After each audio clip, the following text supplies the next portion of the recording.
장 14절 말씀, 모든 사람과 더불어 화평함과 거룩함을 따르라. 이것이 없이는 아무도 주를 보지 못하리라. 이 말씀 자세히 한번 보기를 바랍니다. 언뜻 보면은 모든 사람과 화평하라는 얘기는 믿는 사람과 믿지 않는 사람 모두와 같이 화평하자. 만약에 그러지 않으면 주를 보지 못하리라. 그래서 오늘 목사님이 저한테 그럼 믿지 않는 사람하고 좀 더 화평하라는 거 아닌가요? 특히 공산주의자들과 같이 손을 잡으란 말 아닙니까? 근데 이걸 잘 보시면 그게 아니라는 거를 앞뒤를 보면 다 알아요. 여기 수신자가 누구죠? 이 히브리서의 수신자. 믿는 사람들입니다. 교인들이에요. 예수 그리스도를 믿는 사람들입니다. 그러니까 그 사람들에게 모든 사람들이라는 얘기죠. 그러니까 교회 내에 믿음이 강한 사람도 있고 약한 사람도 있고, 그죠? 그런 또 부자도 있고 가난한 자도 있고, 그러니까 그 모든 사람과 교인 모두와 같이 화평하라. 그런 뜻입니다. 믿지 않는 자와 화평하라는 것이 아니에요.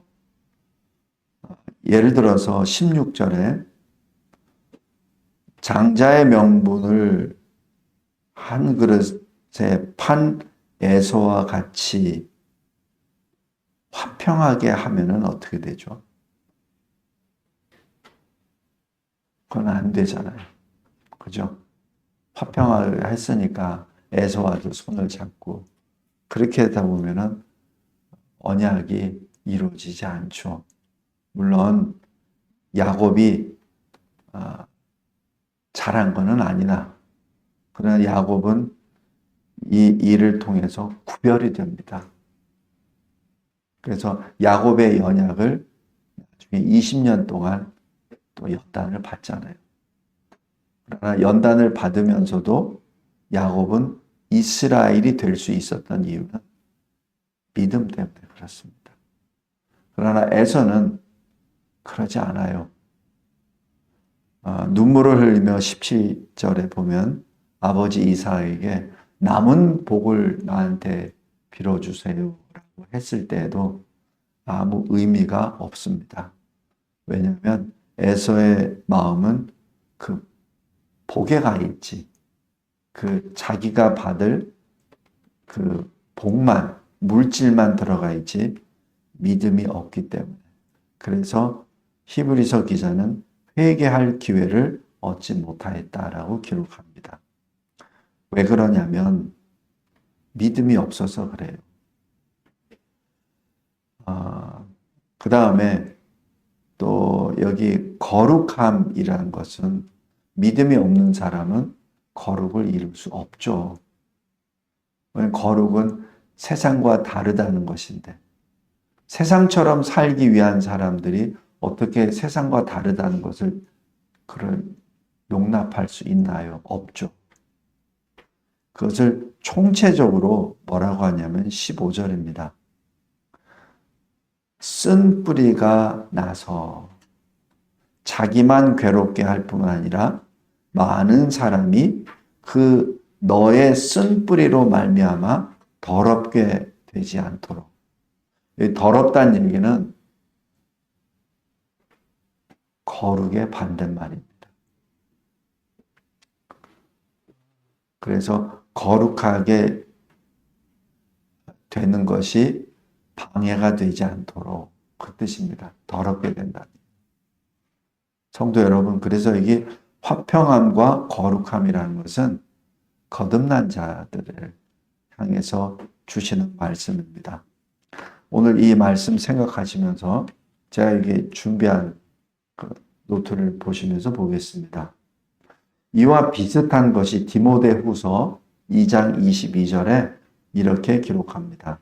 너는 청년의 정욕을 피하고 주를 깨끗한 마음으로 부르는 자들과 함께 의, 믿음, 사랑, 화평을 따르라.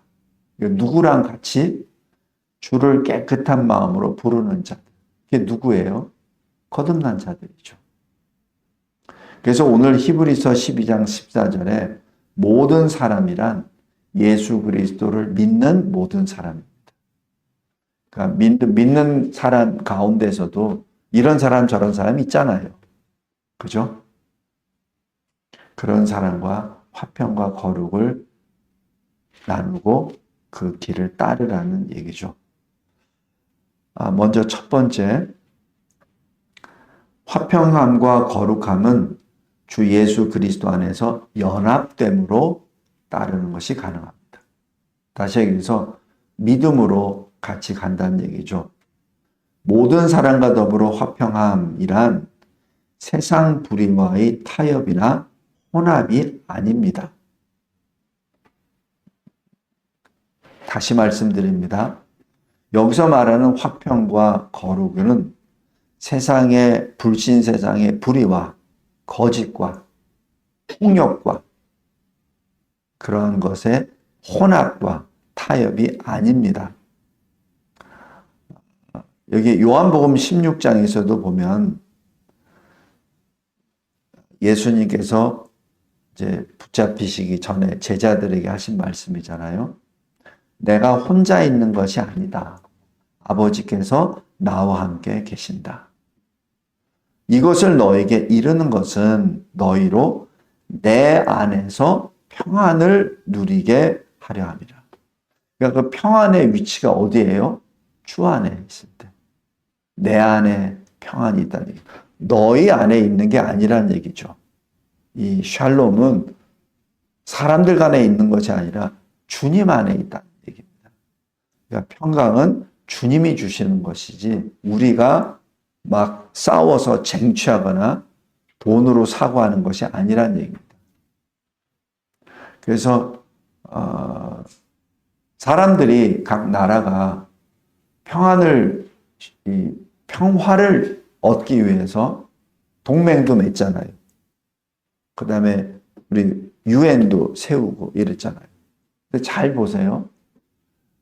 그런 거를 세우고 나면은 꼭 전쟁이 납니다. 우리 잘 살아봅시다라고 악수하면 꼭 둘이 싸움이 나요. 그것이 서로가 다 목적이 달라서 그래요. 그래서 주님이 말씀하시잖아요.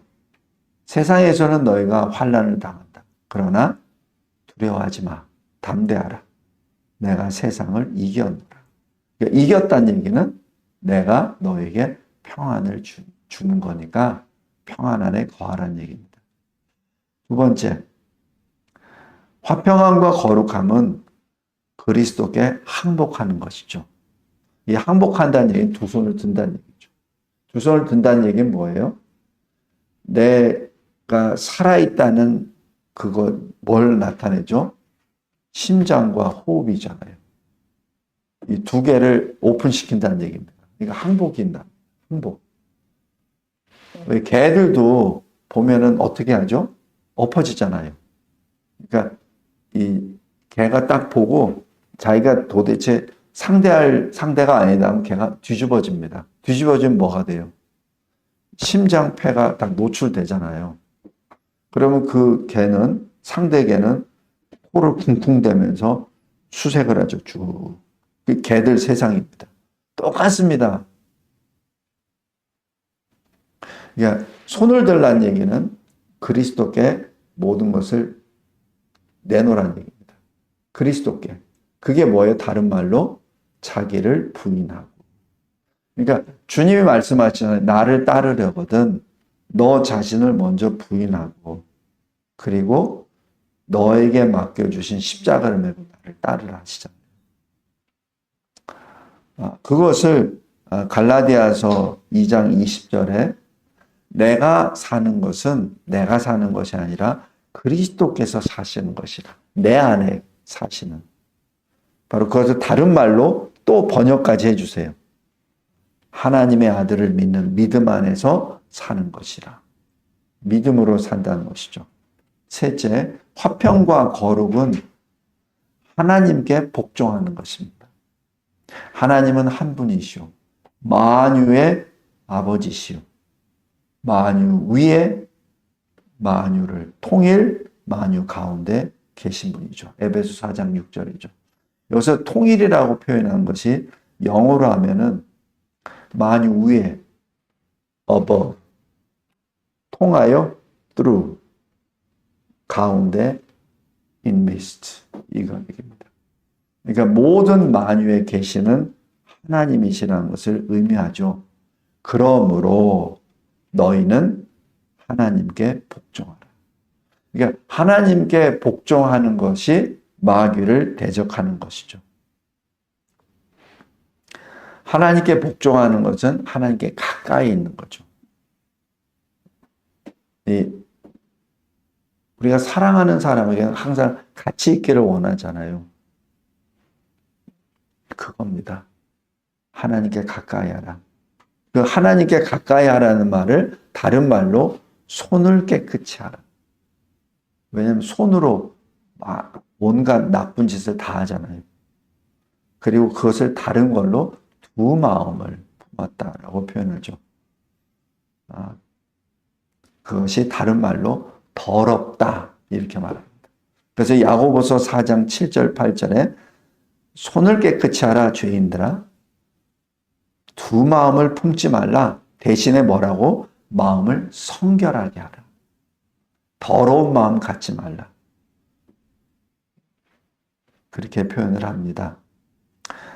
잠언 3장 5절 6절에서도 마음을 다하여 여호와를 신뢰하고 너의 명철을 의지하지 말라. 여기 명철이라고 얘기하는 것은 이해력, 분별력을 합친 뜻입니다. 그러니까 네가 판단해서 옳다 생각하는 것을 의지하지 말고 오직 주님만을 믿고 의지하라는 얘기죠. 그랬을 때 너의 길을 지도하시리라. 너의 길을 이끌어 주시리라. 그래서 우리가 무엇을 할까 갈팡질팡할 때 그때 오직 주님께 맡겨야 된다는 얘기죠. 사실 이게 말은 쉬운데 막상 그게 내 문제가 됐을 때는 참 어려워요. 그리고 하나님께 기도할 때 그래? 왼쪽으로 가. 이렇게 말씀해 주시면 얼마나 좋아요. 근데 그렇게 안 주시잖아요. 그래서 늘 주님께 엎드려 기도하고 주님이 주시는 그 말씀을 통하여 주님의 뜻을 깨닫고 순종하는 그것이 숙달되어야 되죠. 그것이 훈련이 평상시에 작은 문제 가지고도 훈련이 되어야 어떤 큰 문제, 나의 생명에 관한 문제도 거기서 이룰 수 있다고 봅니다. 로마서 12장 1절에 하나님께 복종하라는 것을 너희 몸을 거룩한 산제물로 드리라. 이 거룩한 산제물을 뭘로 드리냐면 너희 몸이라고 하는 것은 너의 전체를 말합니다. 너의 생명을 말합니다. 너의 시간, 너의 생각, 너의 말, 모든 것, 눈에 보이는 것, 육체, 눈에 보이지 아니하는 너의 판단까지 다 맡기라는 얘기죠. 그걸 어떻게? 살아있는 재물로. 죽은 재물 말고 살아있는 재물. 왜 산자와 죽은 자를 어떻게 구분을 하죠? 믿음입니다. 하나님을 믿은 마음으로 재물을 드리라는 얘기죠. 그냥 두 마음으로 그냥 마지못해서 하지 말고 기뻐하시는 거룩한 산재물로 드리라는 말씀입니다. 첫 번째, 화평과 거룩은 그리스도 안에서 연합되었을 때 가능합니다. 그래서 주를 볼 수 있죠. 두 번째, 화평과 거룩은 부활하신 주님이 것입니다.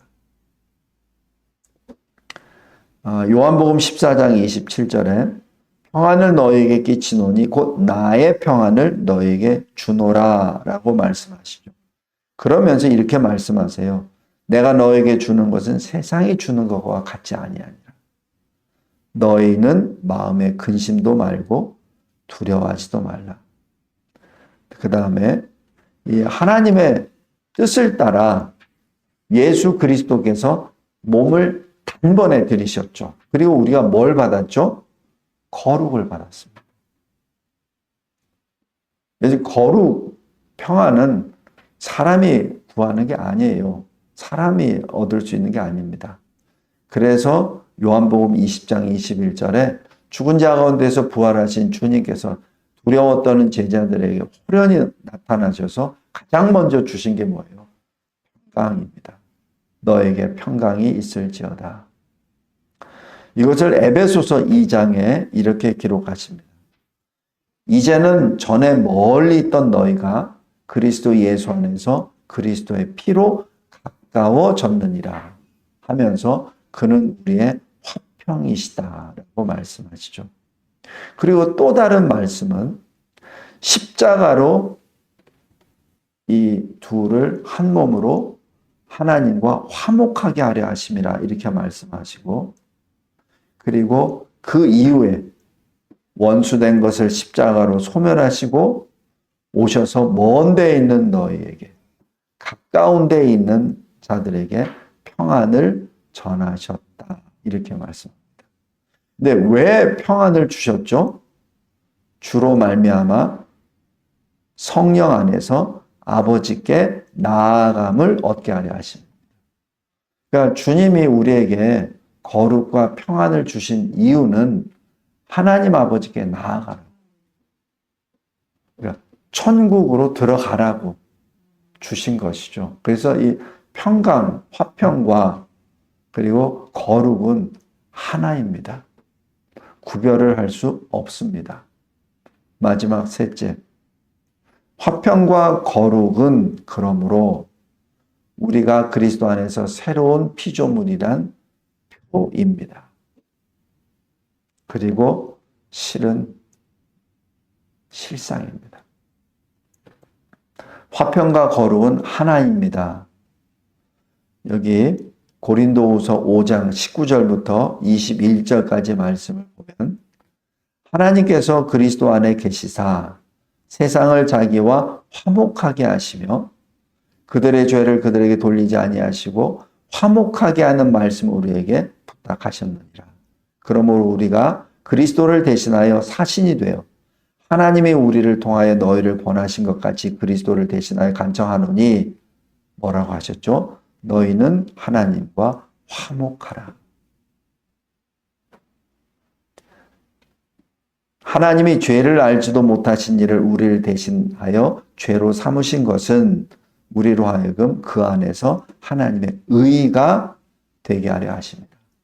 바로 이 화목과 의는 같이 들어갑니다. 하나입니다. 그 의가 뭐예요? 바로 거룩이죠. 우리는 죄인이었잖아요. 그런데 하나님의 한 의가 오셨잖아요. 바로 주님이시죠. 우리는 하나님으로부터 떨어져 나간 타락한 존재잖아요. 근데 화목한다는 얘기는 다시 떨어진 존재가 하나님께로 붙는다는 얘기죠. 그러니까 이 화목과 이 의는 하나입니다. 거룩은 하나예요. 두 번째, 그렇다면 왜 하나님은 우리에게 화평과 거룩을 주셨습니까? 우리는 우리 자신을 위하여 존재하는 것이 아니라 하나님을 위하여 존재하는 새로운 피조물이라는 것을 알려주시기 위함이죠.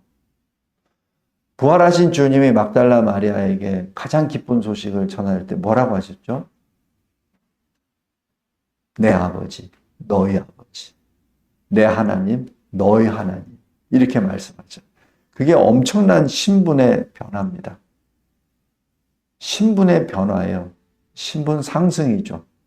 죄인의 가운데 죄인이 의인이 됐다는, 이 세상 사람이 하나님의 사람이 됐다는, 이 땅에 거류하는 사람이 천국에 거류하게 됐다는 사실이죠.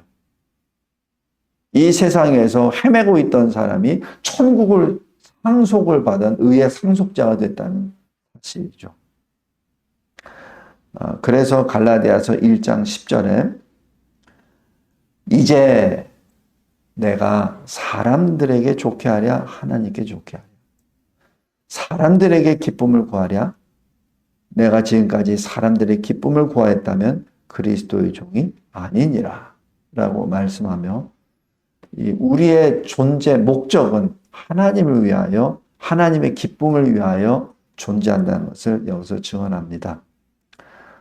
그래서 사도행전 4장에서도 예수 그리스도의 도를 전하지 말라고 하고 채찍을 때리고 감옥에 가두는 그러한 모욕을, 수치를 당하면서도 오히려 담대하게 말씀하죠.